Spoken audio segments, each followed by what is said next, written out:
দেশনেত্রী বেগম খালেদা জিয়া আজ আমাদের মাঝে নেই, কিন্তু তিনি মানুষের অন্তরে আছেন। গণতন্ত্রের মা হিসেবে তিনি খেতাব পেয়েছেন, প্রতিষ্ঠিত হয়েছেন। তার জানাজায় যারা শরিক হয়েছেন, যারা ঢাকায় আসতে পারেননি, তারা গায়েবানা জানাজাতে শরিক হয়েছেন। সারা পৃথিবীর মানুষ দেখেছে, পৃথিবীর সর্ববৃহৎ জানাজা এটা প্রতিষ্ঠিত হয়েছে। কত মানুষ জানাজায় শরিক হয়েছেন তার কোনো সীমারেখা নাই, পরিসংখ্যান নাই। ভবিষ্যতে হয়তো অনুমান নির্ভর একটা তথ্য দেয়া যেতে পারে। তার কারণ হলো, বাংলাদেশের মানুষ শুধু নয়, সারা পৃথিবীর মানুষ জানে, বিশ্বাস করেছে, গণতন্ত্রের লড়াই সংগ্রাম করতে করতে একজন সাধারণ গৃহিণী কিভাবে সারা বিশ্বে গণতন্ত্রের রক্ষক হতে পারে, গণতন্ত্রের জন্য দৃষ্টান্ত হতে পারে। গণতন্ত্রের জন্য সংগ্রাম করতে করতে নিজের জীবন, সন্তান, পরিবার সব কিছুই তিনি ত্যাগ করেছেন। বলতে গেলে এই দেশের জন্য, এই দেশের মানুষের জন্য, এই দেশের মাটির জন্য তার যে টান, তার যে ভালোবাসা, তার যে ভক্তি, তার যে দেশপ্রেম, তার কোনো তুলনা নেই। তিনি সব কিছুই হারিয়েছেন, কিন্তু অর্জন করেছেন যেই উচ্চতা, সেই উচ্চতায় পৃথিবীর বুকে খুব একটা বেশি মানুষের নাম লেখা নাই। আমরা তার সেই ত্যাগকে, তার সেই অবদানকে, তার সেই দেশপ্রেমকে পাথেয় করেই আমরা সামনের দিনে একটি শক্তিশালী গণতান্ত্রিক বৈষম্যহীন বাংলাদেশ বিনির্মাণের চেষ্টা করতে হবে। এটাই জাতির দাবি। আমরা তার জীবনের বিনিময়ে সেই শিক্ষাটা আমরা পেয়েছি।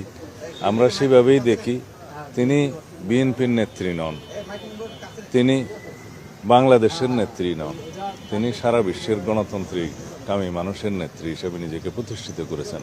তিনি সব দল মতের ঊর্ধ্বে নিজেকে তুলতে পেরেছেন এবং এদেশের মানুষ, এদেশের সকলেই তাকে সেই মর্যাদায় আসীন করেছেন। এটাই আমাদের জাতীয় জীবনে প্রাপ্তি। অন্যদিকে আমরা তাকে হারালাম, সেই বেদনা, সেই শূন্যতা কখনোই পূরণ হয়। সেই বিষয়ে আমি সত্যি খুব বেশি শঙ্কিত। জনমানুষের যে প্রত্যাশা, এদেশের মানুষের যে প্রত্যাশা, আকাঙ্ক্ষা, শহীদের যে আকাঙ্ক্ষা আজকে যেই উচ্চতায় উঠে গিয়েছে, আমরা সত্যিকার অর্থে সেই প্রত্যাশা পূরণ করতে পারবো কিনা সেই বিষয়ে শঙ্কিত। এই কারণেই যে মানুষের আশা এবং প্রত্যাশা আসমান সমান হয়ে গেছে। সেই প্রত্যাশার কতটুকু বাস্তবিক ভিত্তিতে আমরা বাস্তবায়ন করতে পারবো সবাইকে ঐক্যবদ্ধ রেখে, সেই বিষয়টা নিয়ে আমি সত্যিই শঙ্কিত। তবুও আমাদের চেষ্টা অব্যাহত রাখতে হবে। আমরা আমাদের সীমিত সাধ্য, অর্থনৈতিক সাধ্যের মধ্যে আমরা সবাইকে ঐক্যবদ্ধ করে এই জাতিকে এগিয়ে নিয়ে যেতে হবে। এটাই আমাদের দায়িত্ব। কতটুকু পূরণ করতে পারা যাবে যাবে না সেটা ভবিষ্যৎ দিক। সেগুলো বিষয় নিয়ে আমরা এখনও বসিনি। এগুলো আনুষ্ঠানিকতা, আচার আচরণ যেভাবে করতে হয় আমরা সেভাবে বিবেচনা।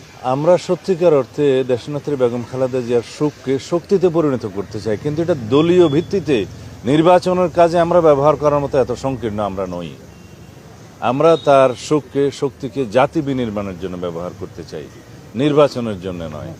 তার মনোনয়নের ক্ষেত্রে যেহেতু তিনি ফিজিক্যালি আর নেই, সেজন্য আইনের ভিত্তিতে জেনারেল ক্লজেস অ্যাক্ট অনুসারে তার কোনো লিগ্যাল এন্টিটি নাই। সেই হিসেবে তার মনোনয়ন এমনিতেই বাতিল ঘোষণা করা হবে। যেহেতু আমাদের বিকল্প প্রার্থী সেখানে দেয়া আছে, তাদেরটা বাছাইতে যদি টিকে তাহলে তারাই প্রার্থী হবে। এটাই আইন। না, কোনো আইনি সুযোগ নেই, নির্বাচন পিছনে কোনো আইনি সুযোগ নেই।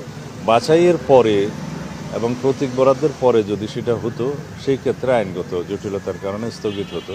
এখন সেই পরিস্থিতি নাই, যেহেতু বাছাইয়ের আগেই তিনি নেই। তার আইনগত, যেটা বলা হয় লিগ্যাল এন্টিটি হিসেবে যেহেতু তিনি এক্সিস্ট করেন না, সেই জন্য তার মনোনয়নপত্রটা বাছাইতেই টিকবে না। সেই ক্ষেত্রে বিকল্প যে প্রার্থী দেয়া হয়েছে তাদেরটা যদি বাছাইতে টিকে, তারাই প্রার্থী। আমাদের নেতা জনাব তারেক রহমান একজন রাজনৈতিক ব্যক্তিত্ব, তাকে শক্ত মনোবলের অধিকারী হতেই হবে, তার কোনো বিকল্প নেই।